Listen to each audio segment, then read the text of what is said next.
Hello and welcome to episode 26 of the TRUUMAN Podcast, the podcast designed to create a generation of self-defined men.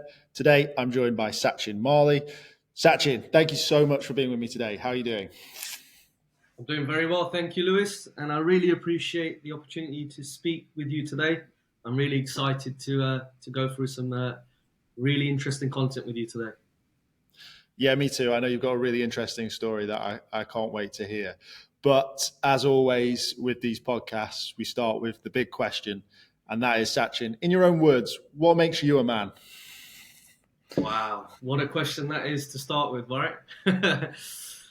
I think what makes me a man is having my own identity, and I'm someone who really is a believer of building your own path and making your own history for people, if that makes sense.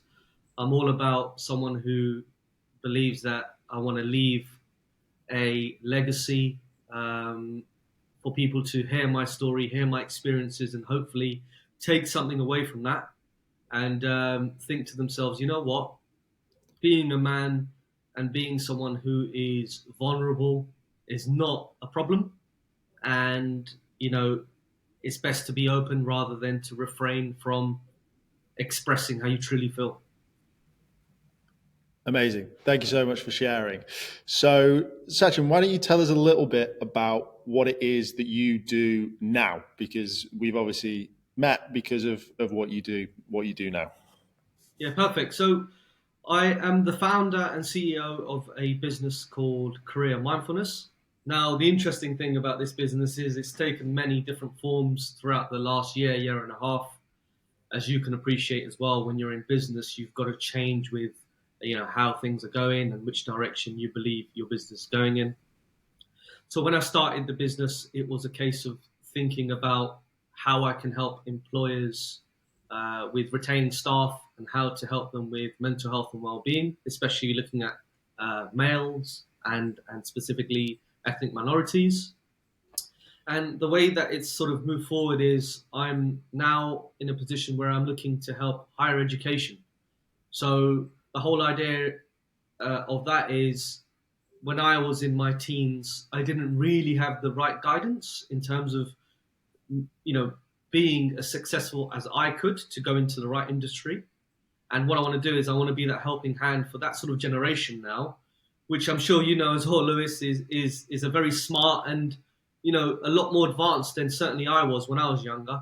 So I'm looking to try to help that sort of age range between sort of 16 to 18 and helping them to go into their right careers and appreciate that mental health and well-being is imperative for people to be successful. Yeah, it's an interesting time to be that sort of age, I think. I think we're sort of at the age where tech was new and not really used by everyone in those sort of years. And it's now literally they're so smart when it comes to their access to information and their ability to, I guess, learn what we've already learned, what we spent our school years learning. They can find out in about 2 seconds. Which do you remember the good old days of dial-up internet, mate? I do, yeah. I have a sister who's 14, and I was explaining the. Don't pick up the phone. Put the phone down. Yeah. I'm on the internet. Do you remember that? Yeah, man. She didn't even know what a house phone was, so that's how. That's how. So yeah, it's good fun. It's a really it's a really admirable space to be in. I think that's a really interesting age for young men, boys that are sort of turning into adults as well, and it's an interesting age to sort of focus on. Why don't you talk a little bit about your story at that age and why you now think that that's important? Yeah, absolutely. So I guess for me, just to obviously not be too cynical and go into, trauma and stuff, because for me, I think I don't really I'm not in a position where that really affects who I am today, but it certainly built the the core of who I am as a person.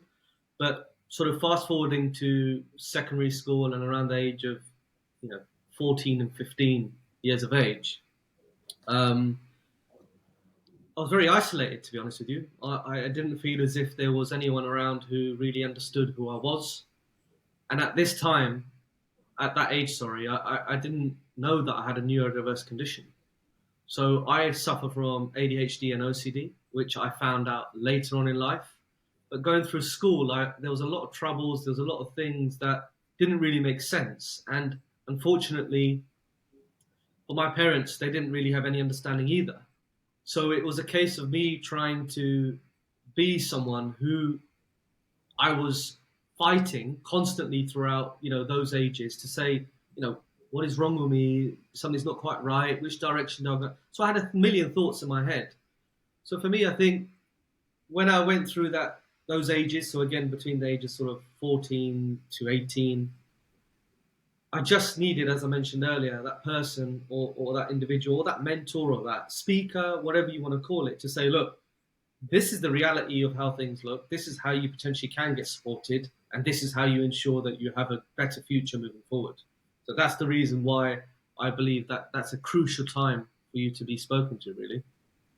Yeah, I'd agree. I think it's definitely a shaping frame for a lot of, well, anyone of that age really, but yeah, especially men and boys as well.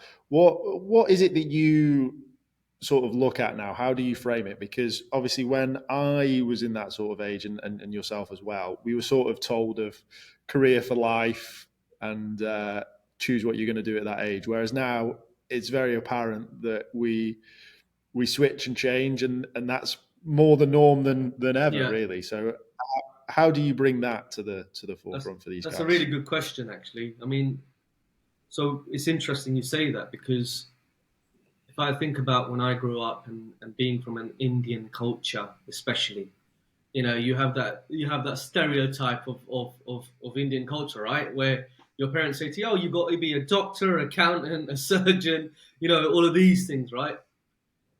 But the thing that I wish someone had said to me is play to your strengths, play to who you are as a person and what you actually bring to the table. And for me, my calling from a younger age was to be in sales because I enjoy being around people, I enjoy talking to people, and when I was in my most recent sales role, I was earning really good money and, I did incredibly well. So I guess the way I would frame it to students and the reason why I believe that this is so urgently required at the moment is because you need to go with your love and something that you are going to wake up every day and be like, you know what, I really can't wait to go into work. How many people do you and I know probably who Monday 9 to 5 clock off, look at the time, thank you very much, I'm off, go home, and think, oh, thank God I finished work. Do you know what I mean? And Yeah, I guess that's what the support mechanism needs to be now. And it's quite interesting because the reason why I've thought more about higher education and schooling is because after COVID, there were some students called ghost students. And what that means is those students who didn't return to school, the students who were homeschooled after COVID, and I believe it's sort of in the millions in terms of kids that didn't come back. So I think the guidance is needed. You know, don't get me wrong, it's going to be incredibly challenging because of the identity of those sorts of age range. And, as you mentioned as well, they grow up so quickly. So I think that's the importance and that's the sort of messaging I would give them, really. okay. Yeah, I think it is an important sort of way of looking at it. Like one thing that is something I'd like to add on that is that that can change what you love as well, right? Like it's not set in stone. And I think for me, 16 to 18 to 19, going through university, it was like a case of you're doing this to find your career for life. And yeah, I think even when you're doing what you love, that can change and you go through through peaks and troughs of things like that as well. So it's almost important to have those conversations regularly, but that's a good starting point, right? Yeah, absolutely. I think you hit the nail on the head there. I mean, my love personally, as someone who's in his 30s now, has changed, year on year or even month on month, really. So I guess the core of what I enjoy and the core of what I love remains the same. But the direction I take and which sort of path I take from there will change. And fundamentally, that's where you've got to be wise enough. And I guess it comes with experience, doesn't it? When you're in your early 20s or late teens, you're like, oh no, this is what I want, this is how I'm going to do it. But it's about being smart enough to mold yourself and say, look, yes, this is the core skill I have. How can I then take that to other industries? Yeah, I like that. That's a nice way of looking at it. What's your core, and how do I essentially pivot around that? That's a Yeah. nice way of looking at it. There's a norm, right? That especially in the past, shall we say, the male was the breadwinner, right? So these conversations that you're having now, I imagine you're moving boys away from industries that are higher paying or seen as sort of ways of sort of leading a household into maybe something more that they enjoy. What's the sort of feedback from that? Is it positive? Is it negative? What does that look like? I mean, there is going to be that stigma, isn't there, where you have. Okay, let's just look at nursing as an example. That's the first one that springs to mind to me at the moment. When you think nurse, you think female, right? And you Yeah, think, your psyche's telling you that you expect a female. When you think doctor, you think a male. When you think pilot, you think a male. So I guess, for me, I think, again, another funny, the reason I'm smiling is because builder. How many builders do you think of as a female? Very, yeah, very yeah, little, right? So I guess you have to rewrite the script almost and say, look, I mean, I could talk about myself, being someone who's in coaching and mentoring and that side of things. Prior to me getting into it, there was a misconception that it was all females that do it. I didn't even think it was a thing for males, to be honest with you. I was thinking to myself, you know what? Oh, coaching, counselor, psychology, whatever, female, and that was so naive of me. But again, I've had to learn and I've had to adapt my thinking to say, you can't stereotype industries and jobs with genders. That's impossible yeah, now. It's changing and it will change moving forward. And when you talked a little bit earlier about breadwinners and males being the people that drive the household, males being the people that bring in the money. Oh, pack, get dressed, love. We're going out for dinner. That's not the case anymore. At the end of yeah, the day, it's a 50-50 relationship, and there is no weakness in admitting that. There is no shame in admitting that, because fundamentally, when it's a 50-50 relationship, whether your partner's male, female, whatever it may be, you have to understand that it's an input that both of you need to give, right? It's no longer like I said, a case of go out, husband, go out, go and earn while I put on my marigolds and wash the dishes. Do you know what I mean? yeah. It doesn't work like that anymore. Okay, cool. So I guess this is the next question, which is it normally takes a reason for someone to step into this industry. It's not usually something that's decided early on. So why don't you tell us a little bit about how you got into the space? Yeah, absolutely. So, you know, I don't want to bore the listeners to death with with my in-depth story about how I got here, but certainly I think there's a few bits that I would like to highlight to Yeah, show that my journey's been uh, a journey in which I've had to change due to some circumstances. So if I go back to 2019, obviously the time where COVID was, it was around that time, wasn't it, Lewis? yeah, yeah, 2019, right? Yeah, perfect. Yeah. So if I talk to you about sort of 2019, March 2019, I had been working in a recruitment role for oil and gas and nuclear sectors for 7 years in total, which is a good stint in recruitment, as you can appreciate. Yeah. Um, and in March 2019, where I had hit my peak of earning and I was uber successful. So when I look back and think back at what I had a TTRS, which, if you guys don't know your cars, is a sports car, and it's an absolute beast, right? It was one of the cars that I loved, so I bought that. I Yeah. bought the watches that I needed. I was going to all-inclusive trips, part of the company. So we're talking about going to Miami once, going to Dubai 3 times. So in total, I'd gone to all-inclusive trips for 4 times. And when you talk all inclusive, that's exactly what it is. You don't spend a single penny and you just literally live the high life. So me and my partner went to all of that as well. So everything as a, I would call it monetary side of things and as a lifestyle was absolutely perfect. But there's one week I remember where I walked in and I was distraught. So I was in tears. I almost felt as if I was by myself when I really wasn't. And it was really strange because the only way that I think I could describe it is flipping a switch to off from it being on.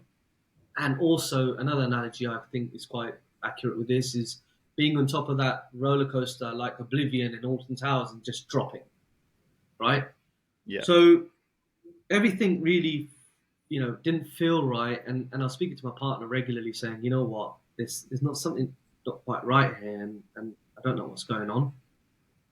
So a week went by, and unfortunately things were getting worse. At which point, and the extremity of where it got to is where I almost committed suicide. I was a few steps away from jumping in a dual carriageway before being stopped. So yeah, it was incredibly serious, and I'm so glad now that I could talk about it because now that I do sort of am replaying that moment to yourself, it makes you think how dark those days were and how bad it really got for me. So what I needed to do was have a real intervention and sort of do something before it's too late because I almost made an irreversible decision. So I wanted to ensure that that wasn't the case. So what I needed to do was I took counselling and professional help for a full year. Now in that year, there was a lot of things that were undercovered. I had to leave my job because I had to go off long-term sick. And I said to them, look, I'm going off long-term sick. And to be very honest with you, I don't know if I will be able to come back. I don't know what the situation is. So I had to leave my job.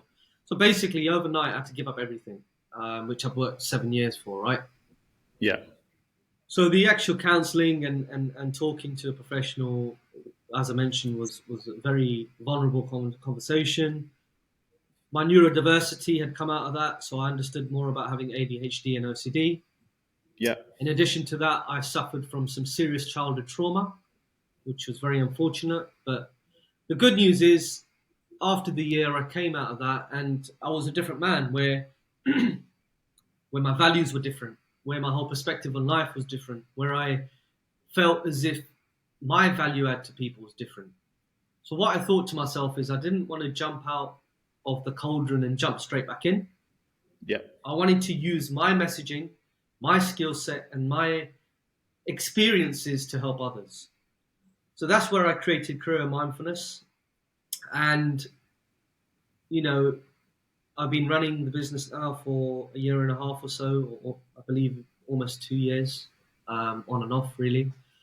And, the whole idea of mentoring and coaching came from those experiences because I had to go and speak to a professional once it was almost too late for me.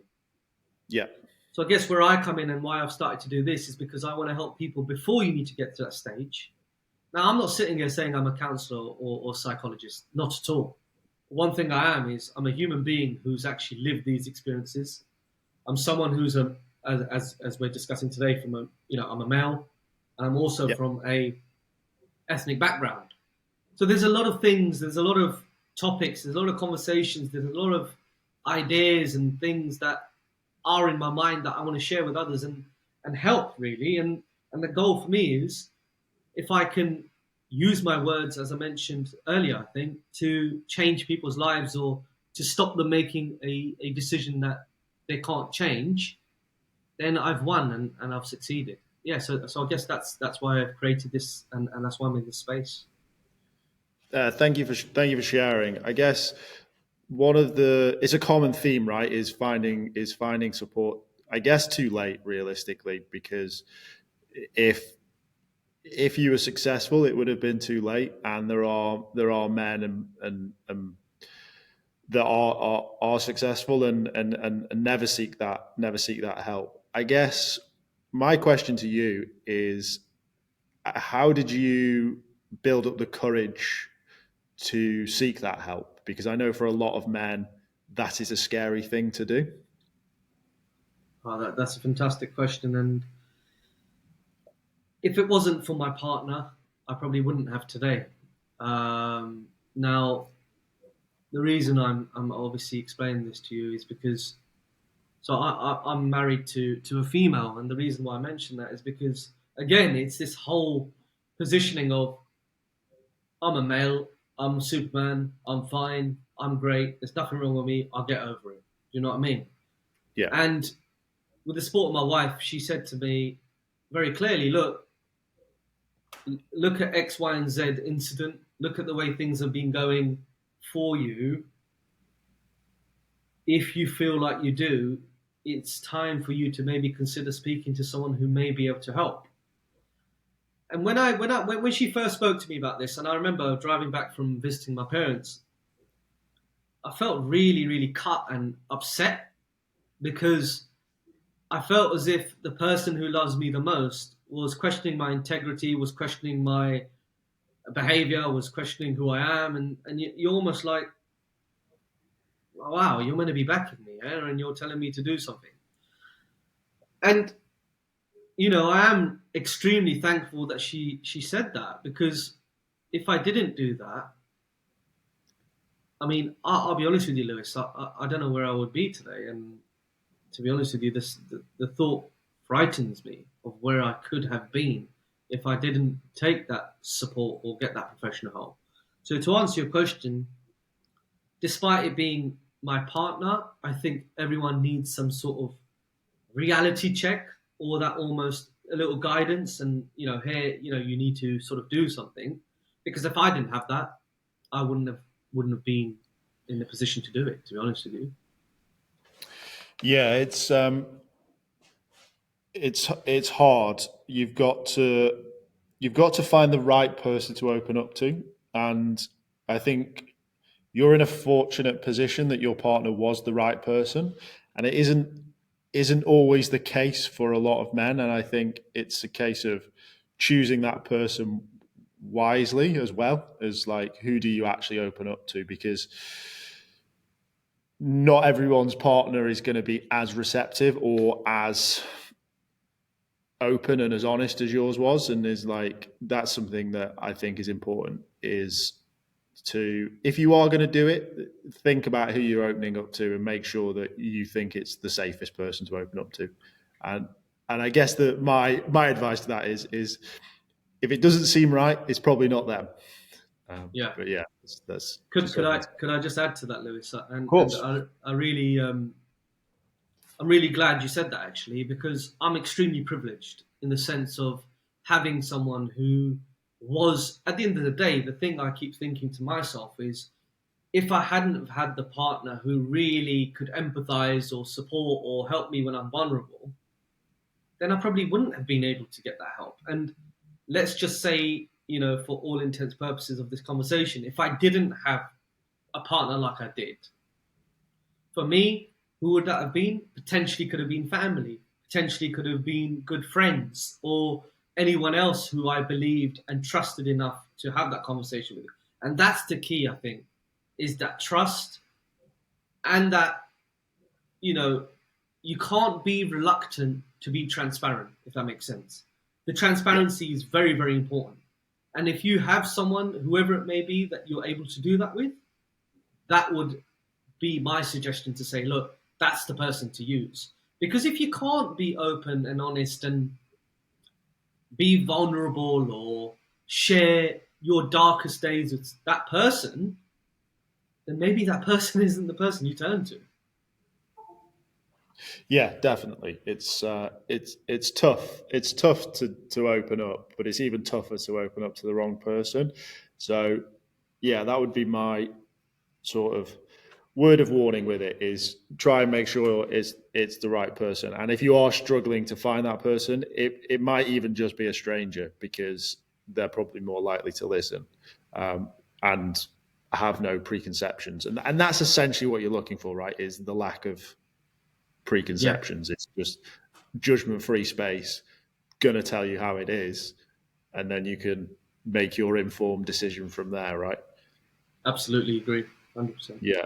And then I guess the other side of it is, obviously, with the work that you're doing with young men, I imagine that there's a lot of talk around, I guess, influencer lifestyle, right? And like reaching the top and having all this money, what that comes with: nice cars, nice women, nice holidays, the cliche of what you'll see on any Instagram of probably the majority of 15 to 18-year-old boys, right? So, what is your advice, or what is your feedback from someone who got there, but maybe got there in the wrong way? That's a great question again. I mean, the glitz and glamour that we see, the Jake Pauls of our life, the KSIs, the prime drink that they've been selling, the multi-million boxing, events that they're doing, is really tarnishing hard work. And the reason I say that is because the ethics and values that I have is you've got to work incredibly hard to be in the position that you're in. Now, just taking my recruitment experiences as an example, I started on £19,000 for 2 years traveling from West London to Bracknell, which is in Reading. So we're looking at about a 45-minute commute each way, right? So I remember when I used to look at my paycheck, I used to be like, "Wow, this is incredibly embarrassing," and I kind of felt as if I was I was earning, at that time it did seem like pennies, to be honest with you, because I couldn't even make ends meet on a monthly basis. So I guess when you talk about people who have got to the top with a click of fingers and haven't really appreciated or understood how to work hard or how to build a brand in the right way, how to make sure that their slogan or their business is matching certain things or whatever it may be, it's incredibly hard because that person crashes at the same speed. You know, if you rise to the top of the mountain within a few days or few weeks, whatever you want to call it, it could be taken away with you within an hour. I mean, Yeah. there's a lot of, Avicii, right? The singer. Yeah. So he produced music or directed, whatever you want to call it, music for the love of music. When he got to the fame and glitz and glamour, he couldn't handle it and he committed suicide. Yeah. Now, that is really sad because that guy was so multi-talented and he had amazing, like some of the best club tunes we know are from Avicii, right? But he couldn't handle the pressure. It's like a cauldron. When you keep putting enough into it, it's just going to burst, right? It's just going to pop and it's all over. So for me, I think what I've certainly picked up on is crashing and burning becomes a lot easier when you rise to fame or you get successful quickly. So just being humble and understanding that, there is going to be challenges and you have to manage that in the right way is extremely important. Yeah, I sort of see what you're saying, which is like, you've got to enjoy the journey of getting there as well, right? It's not a case of just I need the nice car and I need the money. It's like the process of doing it is the important part of it. And when there's pressures of just making more money, then it's not enjoyable anymore. And it's sort of, you're just accumulating stuff for the sake of accumulating stuff. And it's because you think that fills a hole, right? And you think that's something that you need. That was sort of the idea, right? Yeah, absolutely. Yeah. I Yeah. mean, um, I like aligning assets or things that I have to stories or experiences. So, for example, if I've got a new watch or whatever it may be, the reason I keep mentioning watches to you is because I love watches and it's just Yeah. something that I've got an interest in. So when I pick up my watch or when I wear a watch, when I look at that and think to myself, what have I done to deserve that? How have I earned that? It kind of it humbles you a little bit, doesn't it? Because fundamentally, if I had just bought the watch and there was nothing aligned to it, or I didn't work hard, or it happened so quickly that I don't even remember buying it, then you don't really have any sentiment towards that item. But for me, I think it's very important to have a story behind something, whatever that may be. Anyone's love for it, many people love different items or whatever it may be. But it's good to align something to that, so you can sort of kind of check yourself again in again and have a bit of nostalgia and say, "Wow, I remember that." Do you know what I mean? Yeah, no, I like that. It's a nice way of creating, I guess, gratification around an object that might not have any meaning to anyone else. It makes it more valuable in the sense that it's like, I bought this watch because it's when Yeah, I did X, Y, and Z, and that meant that I earned that month, yeah. which is great. I could have spent all that money on nothing and it whittles it away, but now I have something to show for that hard work that I've done. The early 20s of me was using it on a night out in London, buying bottles. Do you know what I mean? Yeah, And at the end of the day, with age comes a little bit more maturity, I would say. And sometimes you recognize that that was a path in your life earlier on, but now what's the next path? What's the next path, and how do you move forward from that? yeah, I like that you get a bit more maturity, because I always look at this, and I guess we'll talk about this a little bit next. Is like your parents or your relatives that are older than you will always try and bestow some wisdom on you of like, don't do that, you'll waste your money. Don't do that, that's dangerous. Blah blah blah. But as what I think is really useful for men is exploration and testing and failing. So going to do something, even though your dad or your granddad or your uncle did it and they hated it, you still have to do it. But it's the resilience and the understanding of you have to learn from it and create that maturity, because you can go down crazy paths if you just follow exploration blindly. But it's about having control over it. And I think it is important, especially for young men and boys, to still be allowed to explore and fail and do things on their own. Because I do it now to my younger brother. I'll say, why don't you do this or why don't you do that in his business? Because I know what he's about to do is make a mistake, and I don't want him to make that mistake. But he needs to make that mistake so that he can learn, and then he knows what to do in business rather than just hearing it from someone else. And by listening to me, he might not do it as extreme as I did it, right? So it's like you've got to take the pull and the push from both sides.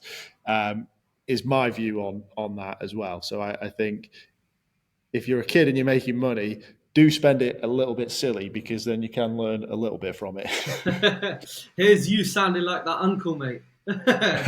Do you know what it is? I think when you talk about lived experiences and when you talk about things that you've obviously had exposure to yourself, it becomes that more pertinent to share that experience, because you don't get Uncle Bob or Uncle Jeff saying, "Oh, you know what, son, do it this way." And you're thinking to yourself, "Hold on a second, mate. You you've got to where you are because you've had that experience. Allow me to have it so I can make my own judgments.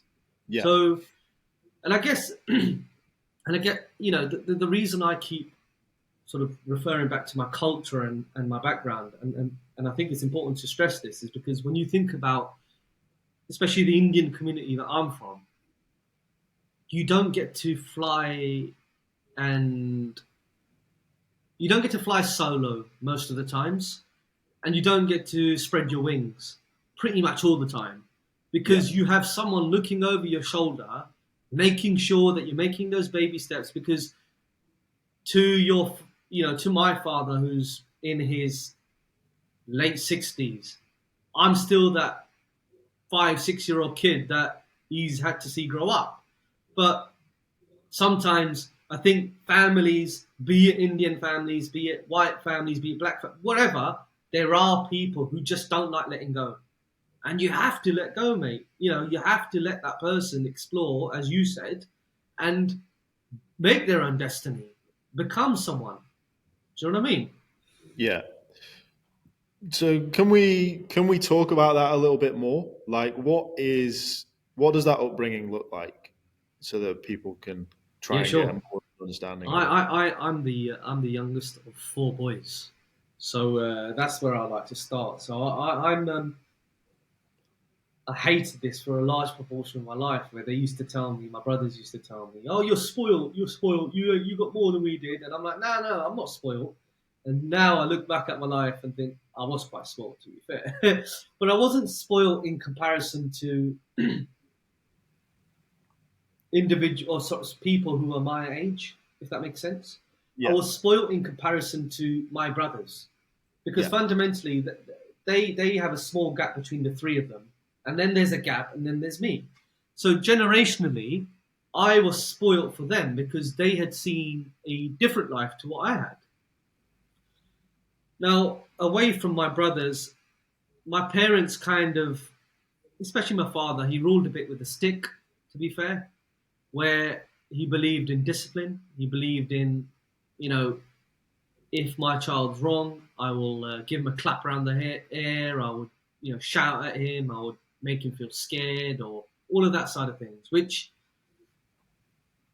I've had a long time to think about my childhood over the last few years, and I'm not angry at them anymore for being the way they were, because I don't think they had any sort of assistance or help to say, look, if your child is neurodiverse, or if your child is naughty, etc., this is how you deal with it.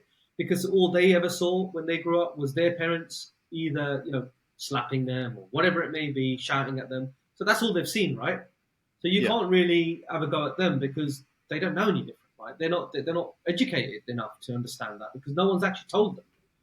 But for me, that's the large part of my childhood that did cause the trauma, was just feeling unworthy, feeling small, feeling like I was a nobody, feeling as if life was just all about going to school, coming back, trying to be that doctor, surgeon, whatever it may be, competing against my cousins, making sure you're better than them, or all of this. And I'm thankful because the lessons I've learned will one day, when I have a family, help me in terms of bringing up my children in the future.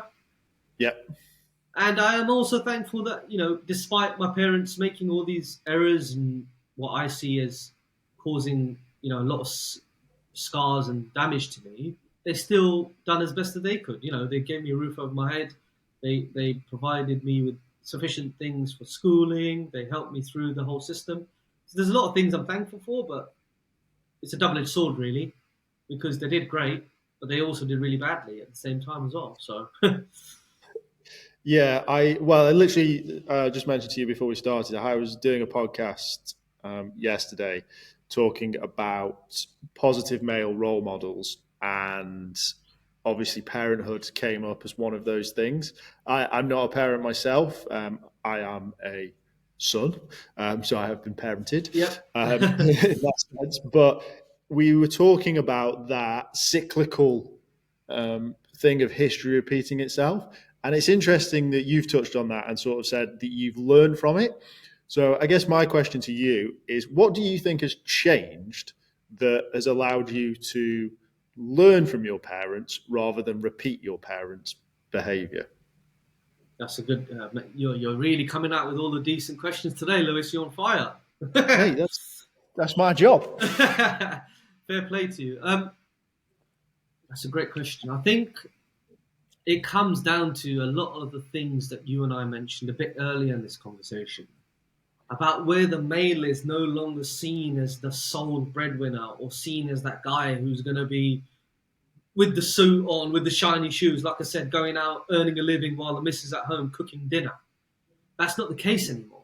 And I've had to educate myself. I'm not going to sit here and lie to you, mate. I mean, when I was a bit younger, I used to think that what my father was like was how it needed to be with future partners for me.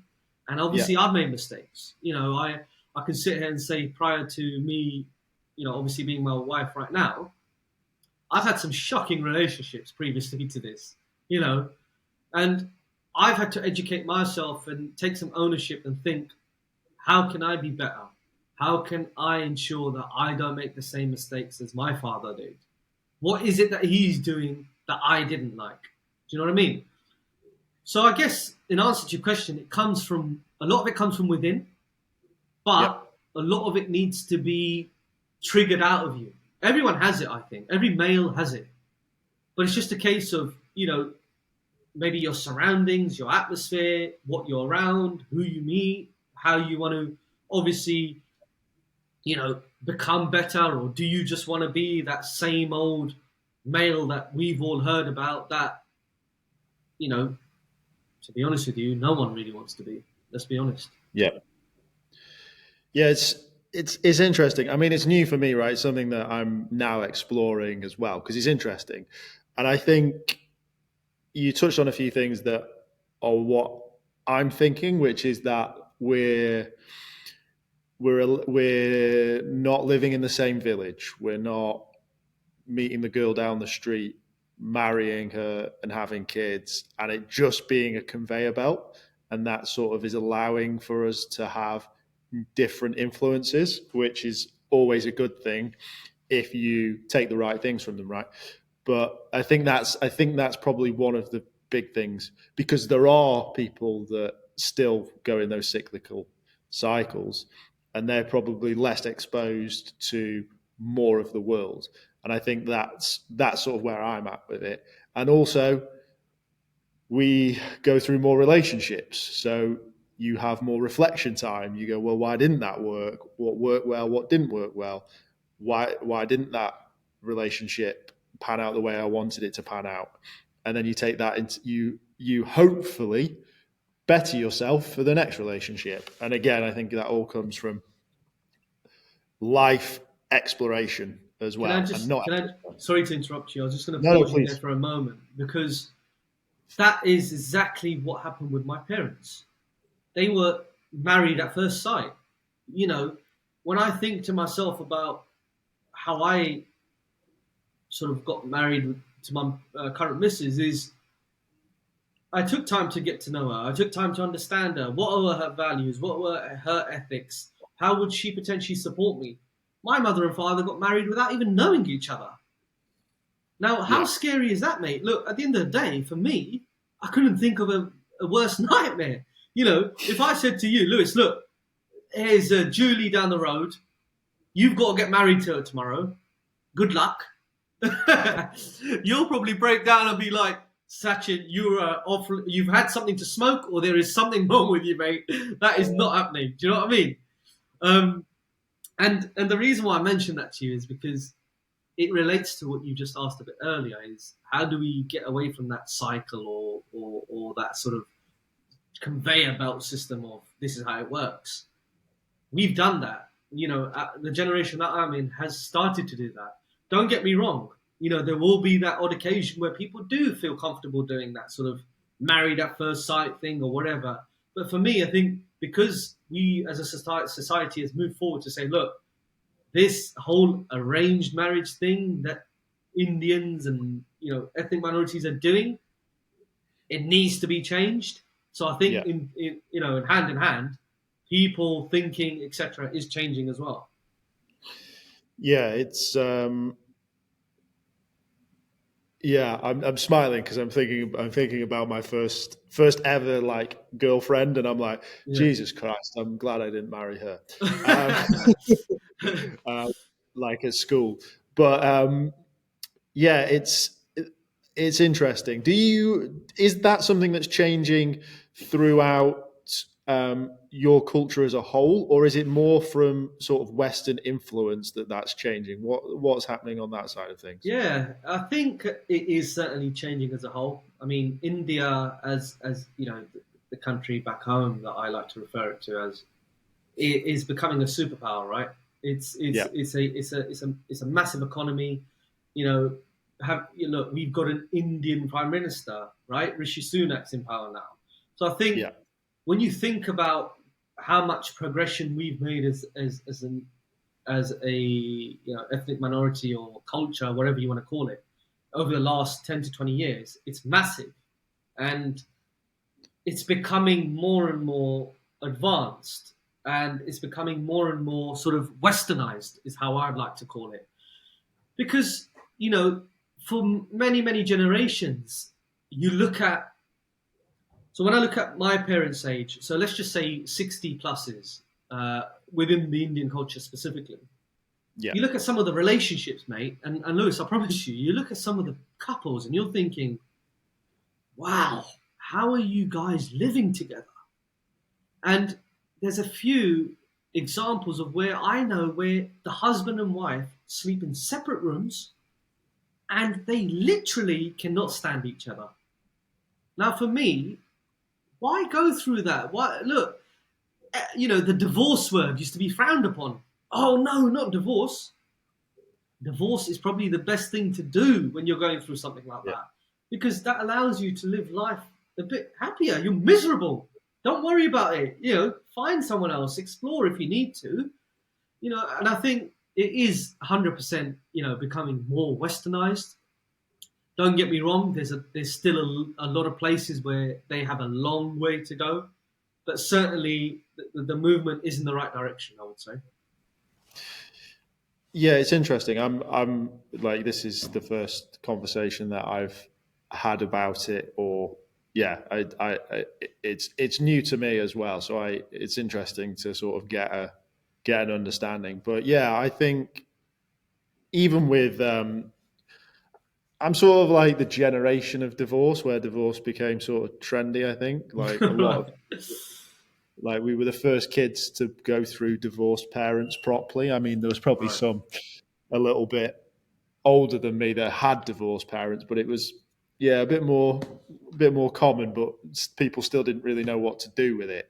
So I find it interesting as a concept. It's going to be interesting to see what relationships look like in the future. There's like this new trend of like people saying they're trying to find the one for now so that they can spend the most time having the most fun during this period as long as it may last. And then that's sort of like this new seems to be trending Yeah. around social media of like what I'm looking for, which I don't know, like it's weird. Like, do you is relationships still for life, or what's is it? How do you Yeah. look at that? What's that? Well, What does that look? firstly, I thought you were going to be saying there's a new trends of prenups. And I was like, oh, Oh, Lewis, don't say. No, I think now let me be very clear in terms of the answer that I'm about to give. I'm, as I mentioned a bit earlier as well. I'm in a privileged position where I've got a partner who not only has helped me through the challenges and adversity I've faced, but she is incredibly successful in her field. She's doing amazing. She sort of uh, affords us what we have right now, which is amazing. So that's the first thing I'd like to say. I think that the thing that I think of is, despite the fact I am incredibly happy and I love my wife, a lot, and there is no issue at all between us. yeah, What I believe is there is there is multiple people who are able to fall in love, and there are other people out there who you can fall in love with. Now, let's say, for argument's sake, something drastic happens between my wife and I, which, touch wood, I hope it doesn't. As I mentioned, I'm very, very happy, and there's no shortcomings for me whatsoever. But from my perspective, I think, there is multiple people out there in the world. The world's a big place at the end of the day, Lewis, right? Yeah, yeah. I only know where I am at. So I live in Reading right now. So the area that I'm in is minute in comparison to the world. So I think there is an opportunity for people to love multiple times. There is an opportunity for people to be with many, many different partners.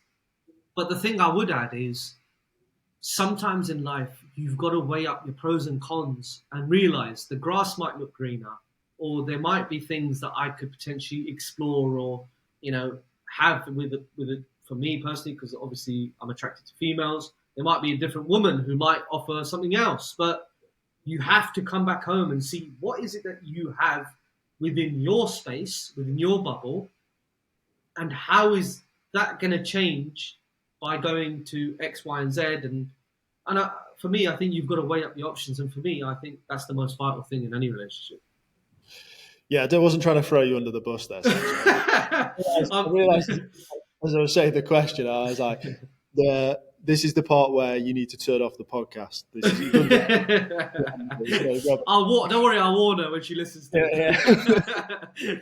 I'd stop. So I like the answer. It was diplomatic. No, I'm joking. It was it's right. Like I think you're right. It's grass may be greener, grass might not be greener. Can you work through this? Is it the right solution? Is it that person that you can, as we were talking about, that you feel you can have those open, trustworthy conversations? And for me, it's still last resort. I don't feel like it should be a simple solution. I think everything should be worked on. Nothing good comes easy, right? Which is something else, the theme that we touched on as well. So I think throw away is probably the wrong decision. But yeah, it's something that needs a lot of thought before it's a final decision. And I think now, sorry, just let me because I'm just on a thing of relationships. I think it's the same going into one as well. Like we talked about arranged marriages, and here's Julie, you're done. Like it's now that same process should happen on the way in. It should be a longer process to say we're in a relationship. Is my view on it. Yeah, great. I mean, the reason why I wanted to sort of add to what you were saying is because there is a massive caveat to what I've just said, and that is, if there is a situation in which that relationship is causing strain on the bigger sort of family or friends, or what I mean by that is it's very clear to see that things aren't working, they're not moving forward, it's causing issues, things are being disrupted, cracks are forming, you do need to then say to yourself, this isn't working, let's go our separate ways. If the actual, problems that are being caused is in-house, meaning the couple, then I'm sure that could be solutioned. Yeah, no doubt. Yeah. But if it's then spreading like a virus or disease across different facets of people's lives, then you've got to really take a look and say, look, this is seriously not working, and we've got to look at potentially, changing that. Do you know what I mean? Yeah, no, I would agree with that. It's a minefield. Sorry for opening that can of worms, I guess. No, it's okay. I want to sort of circle back a little bit, really, and go on more about what you're doing now and what you see next. So we've seen a shift, and we've talked about that sort of generational shift across a facet of ideas for men. What do you think is still missing? What do you think is needed? And what's next for society and men and creating that ecosystem, let's say?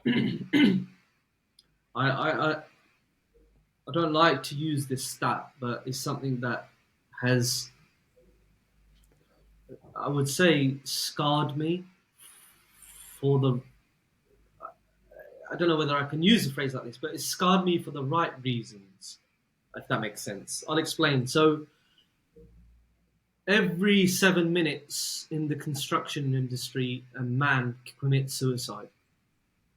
Now, when you think about that as one industry and you think about how drastic that is, it's bloody scary, to be honest with you, and it really does.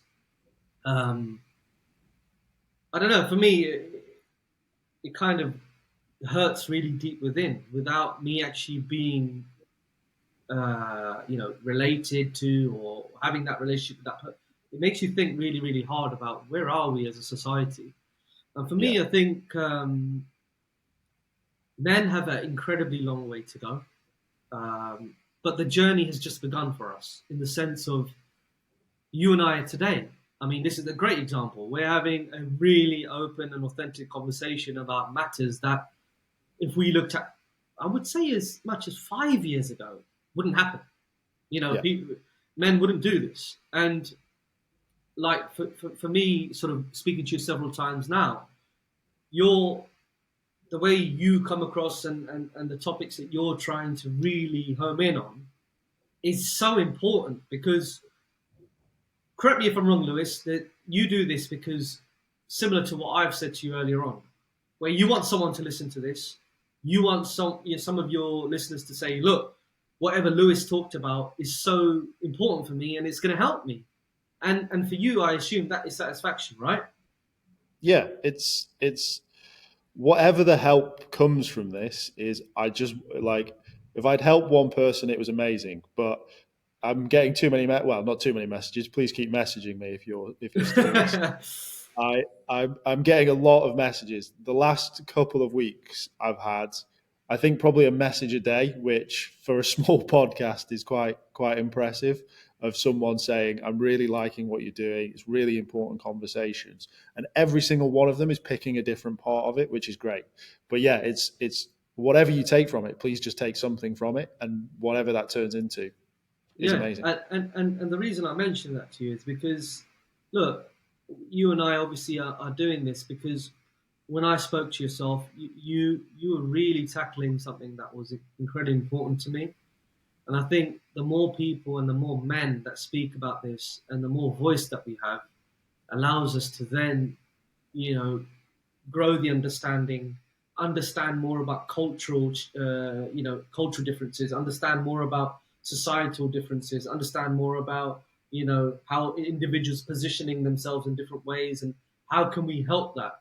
So I think we are, as men, are in a great place to sort of drive and move forward with this topic. I think it's going to take a lot more of Lewis's and Sachin's to help that happen.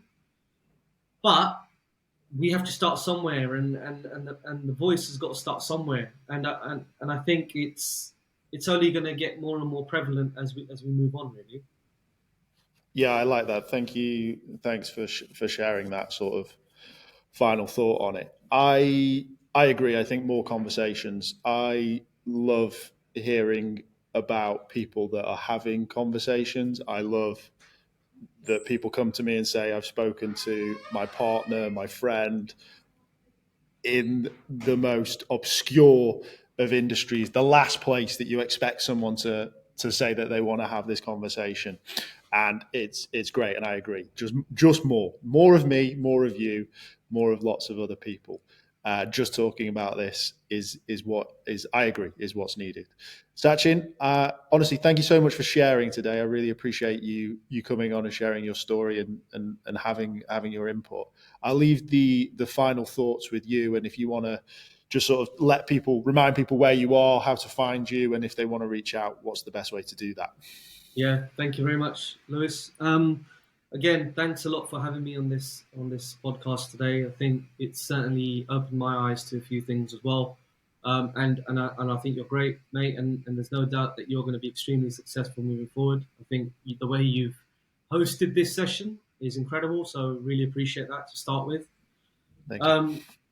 For me, I am obviously founder and CEO of Career Mindfulness. But I think without sort of selling my business or talking about what I offer, there's one thing that I think is a main thing for me is there are many topics and many things that I would love to discuss with the wider audience. And obviously we're speaking about men today, but as I mentioned a bit earlier, I'm speaking to people within sort of higher education, schools, colleges, etc., speaking to employers, employees. No matter who you are, all I would say is I think there is a lot of experiences that I can share and certainly areas that can help. And my primary focus is if I can help someone or save a life or make someone feel as if they're not alone, then I feel like I've won. So that's all I would really add on from my side is please don't hesitate to reach out if you need to speak to me about anything in particular. But for me, if I can help with my words, that's all that really matters, to be honest. Amazing. Thank you again. Thanks, Lewis. Take care.